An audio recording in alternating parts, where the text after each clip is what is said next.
आज हम आप लोगों के लिए एक कहानी लेकर आए हैं, लालच और झूठी तारीफ से बचना चाहिए। तो चलो प्रारंभ करते हैं। एक हरे भरे जंगल के किनारे एक छोटा सा गांव था। उस गांव में एक बहुत ही चालाक लेकिन बेहद लालची कौवा रहता था। उसका नाम था कालू। कालू को खाने का बहुत शौक था, लेकिन उससे भी ज्यादा उसे लालच था।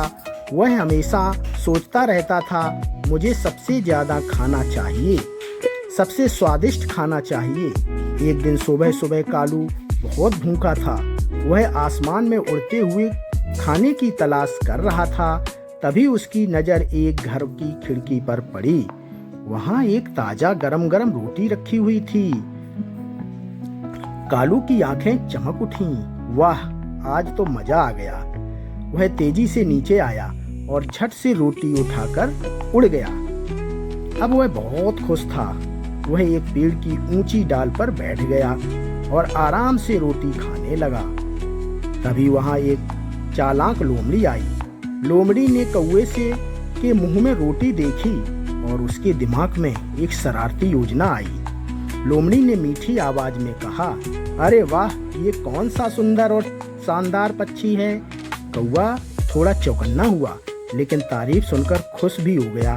लोमड़ी फिर बोली, तुम्हारे पंख कितने चमकदार हैं और तुम्हारी आंखें कितनी सुंदर हैं। अब तो कौवा पूरी तरह फूल गया। उसने सोचा, मैं तो सच में बहुत खास हूँ। लोमड़ी ने आखिरी चाल चली, मैंने सुना है कि तुम्हारी आवाज भी बहुत मीठी है। क्या तुम मेरे लिए एक गाना गाओगे? अब कौवा अपनी तारीफ सुनकर खुद को रोक नहीं पाया।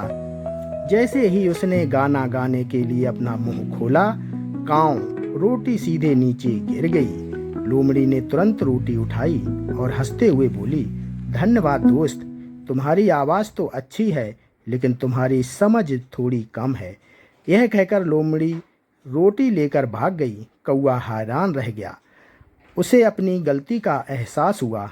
वह दुखी होकर बोला, काश मैंने लालच और झूठी तारीफ में आकर अपनी समझ ना खोई होती।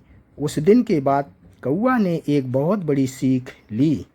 अब वह कभी भी किसी की मीठी बातों में नहीं आता था और हमेशा समझदारी से काम करता था। तो बच्चों, इस स्टोरी से आप लोगों ने क्या सीखा? ये हमेशा बात याद रखना चाहिए, लालच और झूठी तारीफ से हमेशा बचना चाहिए और समझदारी की ही सबसे बड़ी ताकत होती है। तो समझे बच्चों, याद रखना ये बात।